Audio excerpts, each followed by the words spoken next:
Nesse universo vizinho, os primeiros seres criados foram exatamente os tais anjos clones. É difícil a gente entender isso. Mas a primeira forma de vida que surgiu aí, ao longo desses 13,8 bilhões de anos, foi quando o eu caído do Criador se reconstruiu como sendo esse Javé, ou Brahma que a gente chama, e esse ser foi reconstruindo a partir de outras partes do seu eu despedaçado outros seres. E esses outros seres, todos eles surgiram como complementos de si mesmo, e isso ficou funcionando, isso que Javé e os seus clones ficaram, esse sistema ficou funcionando como uma abelha rainha, dando ordem às abelhas operárias, e essas abelhas operárias nunca evoluíram para a condição de individualidade. Elas apenas existem para servir, em termos de genética, à abelha rainha, ou ao ser alfa. Isso sempre foi assim. Javé chegou a produzir, nos primeiros, 2,8, 3 bilhões de anos, 900 e poucos milhões de clones, divididos em classes, porque era um atrás da outra que ele ia fazendo, de acordo com a necessidade operativa que ele sentia. Pelo menos é isso que os seres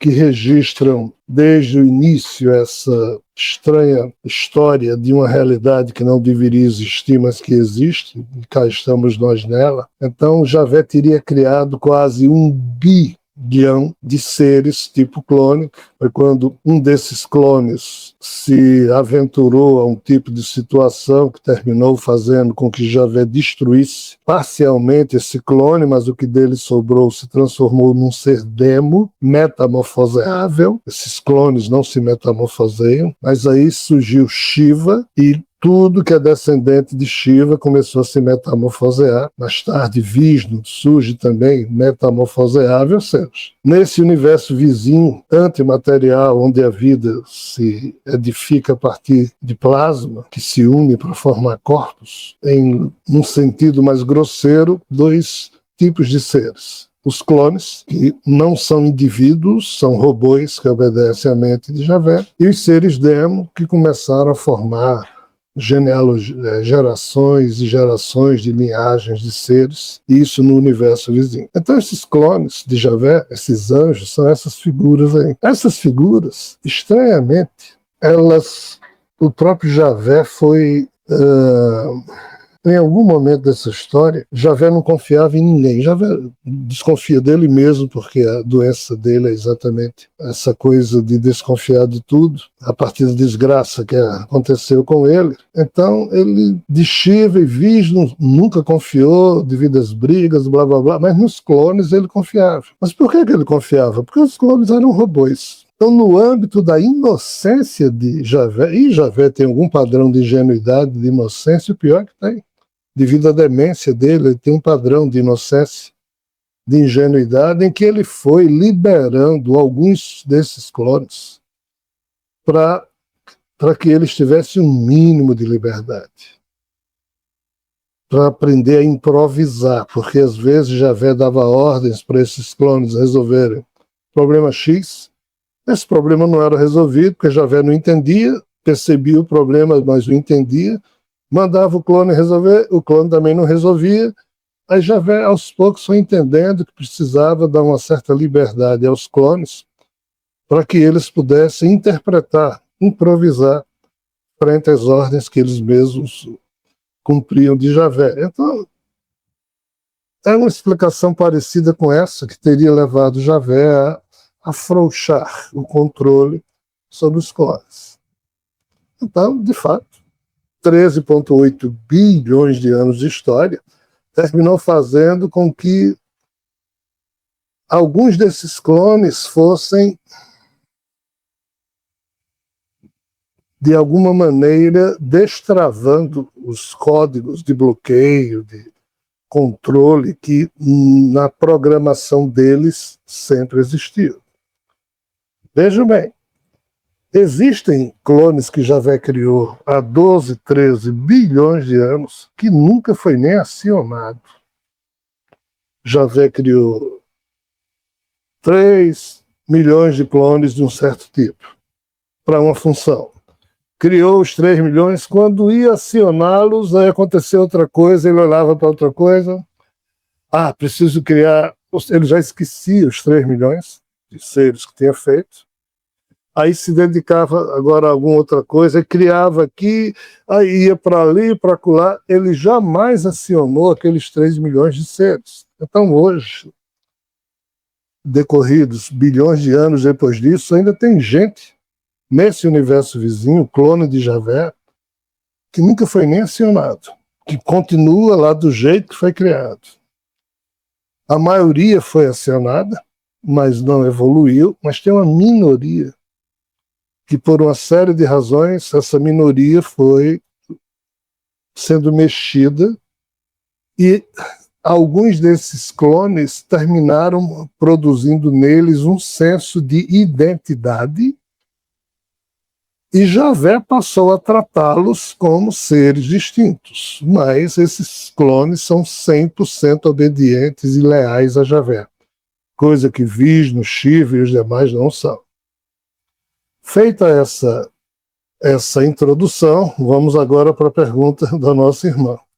Quando a coisa se concentrou há muito tempo atrás, sim, o progresso da vida só surgiu para esses seres quando a vida veio do universo vizinho para o nosso universo, quando surgiu vida biológica. Muitos clones, muitos não, alguns passaram de lá para cá, outros foram produzidos aqui, e esses já surgiram com a maior folga. Então, assim, essa história é meio complexa, há um pouco de tudo. Mas, desde que a vida biológica surgiu, que alguns pontos do nosso universo, e principalmente da nossa galáxia, Via Láctea, durante um certo tempo aí atrás, representavam o centro do progresso. Do jeito que na história humana, Atenas, Bagdá, Cairo, Roma, Paris foram se substituindo como centros culturais que a humanidade, ao longo das suas etapas, a humanidade foi se valendo dessas metrópoles e construindo essas grandes cidades. Enfim, em termos de evolução biológica também aconteceu algo parecido, e a vida sempre foi concentrada mais nessa ou naquela região da Via Láctea, até que a Terra, nesse capítulo final, nesses últimos 300 milhões de anos, depois que Marte, que era o point da história, o problema lá ferrou com a vida em Marte, chamado Ragnarok, da mitologia nórdica. Então, quando os humanos surgiram aqui na Terra, e a Terra passou o centro disso tudo, houve também percepções da parte desses seres e de Javé que nunca antes havia acontecido. Então, Javé colapsou há pouco tempo, ou seja, o corpo dele, depois de 13,8 bilhões de anos, entrou em coma várias vezes, mas sempre esses anjos colocavam o defunto para funcionar. Mas dessa vez, não, o corpo colapsou, os anjos não conseguiram colocar o defunto para funcionar, mas o eu de Javé continua existindo, só que parasitário, atrás de um cérebro, de um novo corpo, para nele se instalar. Isso é um problemaço. Os clones não sabem lidar com isso, e esse problema vem acontecendo há alguns anos no nosso fuso horário. Então, assim, se isso que eu estou dizendo para vocês é verdade, ou próximo da verdade, qual é o problema? O problema é que a abelha rainha que dava ordens para as abelhas operárias não mais existe dando ordens. Existe. Mas não tem mais articulação mental e nem como expressar as ordens, porque houve o colapso da mente e os anjos não mais ficaram conectados à mente de Javé. Então hoje o estado é esse, se o que eu estou dizendo estiver correto.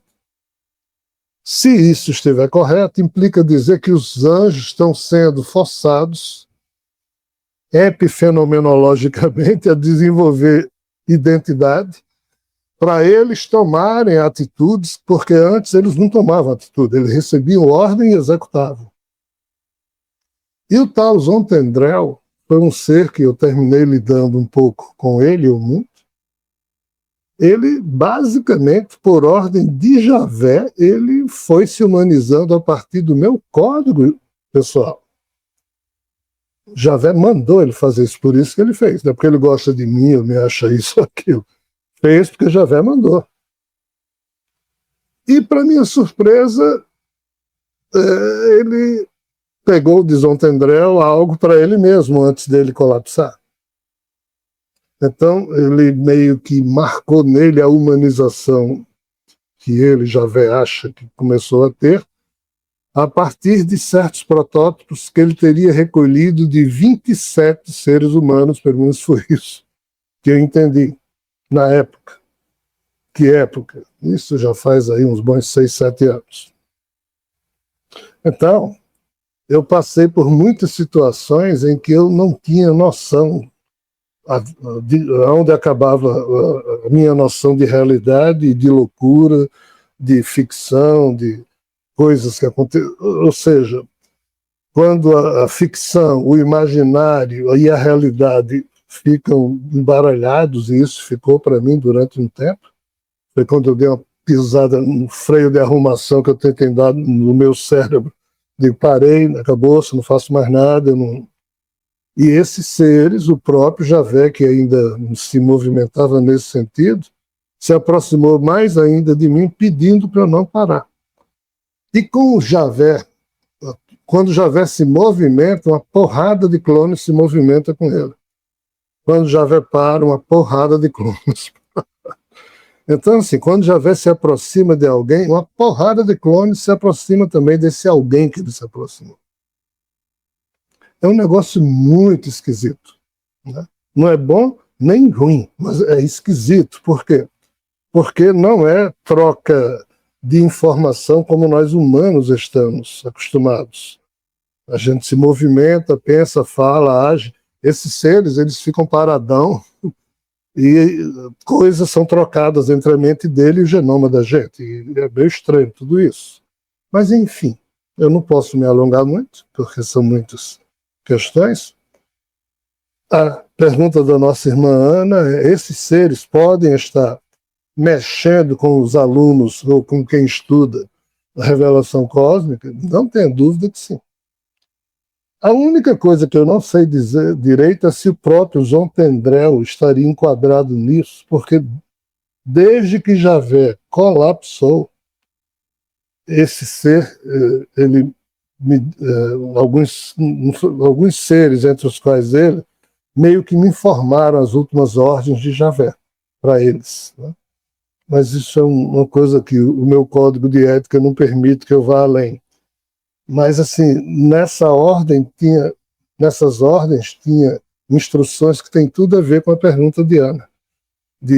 Javé não disse, olha, procure vocês entre os judeus, como ele fazia antes, entre os arianos.